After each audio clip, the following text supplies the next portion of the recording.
পূর্ব বর্ধমান জেলার শহর বর্ধমান থেকে নতুন সরকারি বাস চালু হলো উল্লাস আলিশা থেকে। এই বাসটি ছাড়বে রাত ৮টা ৩০ দীঘায় পৌঁছবে সকাল ৪টে ৩০।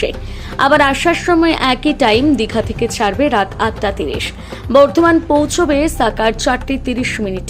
এই উদ্যোগকে সাধুবাদ জানিয়েছে সাধারণ মানুষ। উপস্থিত ছিলেন পূর্ব বর্ধমান জেলা শাসক আয়সা রানী, উপস্থিত ছিলেন দক্ষিণবঙ্গ রাষ্ট্রীয় পরিবহন দপ্তরের SBSTC চেয়ারম্যান সুভাষ মণ্ডল, বর্ধমান দক্ষিণের বিধায়ক খোকন দাস, বর্ধমান উত্তর বিধানসভা কেন্দ্রের বিধায়ক নিশীথ মালিক সহ অন্যান্য প্রশাসনিক আধিকারিকরা।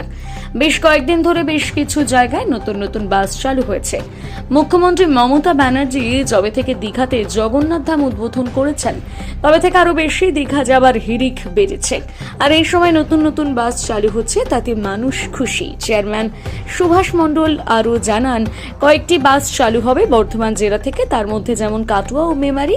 গত 4 দিন আগে আরেকটি সরকারি বাস উদ্বোধন হয়, যেটি বর্ধমান বিষ্ণুপুর হয়ে জয়রামবাটি, কামারপুকুর, বিশেষ করে যেখানে যেখানে দর্শনীয় স্থান রয়েছে সেই সব জায়গাতে নজর দিয়েছেন মুখ্যমন্ত্রী মমতা বন্দ্যোপাধ্যায়, যাতে মানুষ কম পয়সায় সরকারি বাসে পৌঁছে যেতে পারে তীর্থস্থানে।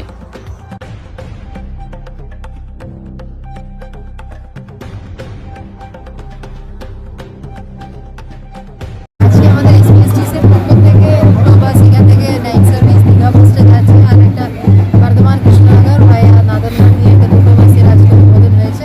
আমি SBSTC চেয়ারম্যানকে ধন্যবাদ জানাবো, কারণ আমরা মাত্র 1 সপ্তাহ হয়নি এখানে বসে আলোচনা করেছিলাম যেভাবে CMFের উদ্যোগে যেভাবে জগন্নাথ ধাম তৈরি হয়েছে, ওখানে যাওয়ার মানুষের প্রচুর আগ্রহ রয়েছে।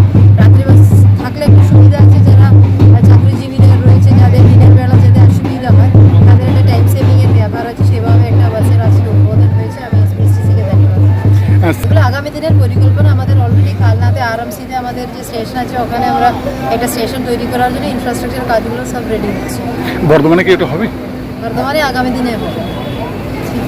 আমাদের সঙ্গে আরও যোগাযোগ বিভিন্ন জায়গার সঙ্গে বাড়াবো। আমাদের প্রায় 20টি ডিপো এবং আরও 5টি টার্মিনাস সহ 25টি জায়গা থেকে আমাদের বাস অপারেট করা হয়। সমস্ত জায়গা থেকে আমরা দীঘার সংযোগ বাড়াবো। অপরদিকে নর্থ বেঙ্গলের সঙ্গে আমাদের যোগাযোগ বাড়ছে। আমাদের বাঁকুড়া শিলিগুড়ি চালু হয়ে গেছে, দুর্গাপুর শিলিগুড়ি চলছে, আসানসোল শিলিগুড়ি চলছে, ধর্মতলা শিলিগুড়ি চলছে। আগামী দিনে পুরুলিয়া সাইড থেকেও আমরা শিলিগুড়ি চালাবার চেষ্টা করব। অপরদিকে ঝাড়গ্রাম থেকে আমাদের দীঘা খুব তাড়াতাড়ি শুরু হবে। পুরুলিয়া থেকেও দীঘার আমরা যোগাযোগ বাড়াবো। এখানে কাটোয়া থেকে দীঘার একটা প্রস্তাব আছে, আমরা সেটাও খুব তাড়াতাড়ি আমরা কাজে রূপান্তরিত করব। আগামী বুধবার দিন মেমারি থেকে একটা দীঘা জিজি রোডে পান্ডুয়া হয়ে ডানকুনি হয়ে আমরা দীঘা একটা শুরু করব। আমাদের 600-র অধিক বাস এখন চলছে, আমাদের টার্গেট প্রায় 1000। ঠিক আছে, তার জন্য একটু পরিকাঠামো আমাদের সামান্য কিছু দরকার আছে, সেগুলো আমরা দাবি করেছি। আগামী দিনে সেইগুলো মিটে গেলে আমরা সেগুলো চালাতে পারব। এবং আমরা জঙ্গলমহলের বিশেষ নজর আছে, কারণ জঙ্গলমহলে ট্রেনের ওপর মানুষ আস্থা হারিয়েছে। সেখানে ট্রেনের 2 ঘন্টা 3 ঘন্টা 4 ঘন্টা এগুলো হচ্ছে তাদের একটা নর্মাল লেট। ঠিক আছে, সেই জন্য ওখানে মানুষ কিন্তু এখন ট্রেনের প্রতি এখন আস্থা ভরসা হারিয়েছে এবং মেনলি তারা সাউথ বেঙ্গলের গাড়ির প্রতি আস্থা ফিরিয়েছে। সেখানে 120-130 গাড়ি চলছে জঙ্গলমহলে, সেখানে 8টি ডিপো চলছে, ডিভিশনাল অফিস আছে। সেখানে ক্ষীরপাই, বান্দোয়ান, মানবাজার থেকে ঝিলমিলি থেকে শুরু করে আমাদের রানীবাঁধ থেকে শুরু করে খাদরা থেকে শুরু করে সমস্ত জায়গার সঙ্গে আরও যোগাযোগ বাড়ানো হবে। আগামী দিনে 150-র অধিক বাস সেখান থেকে চালানো হবে। তার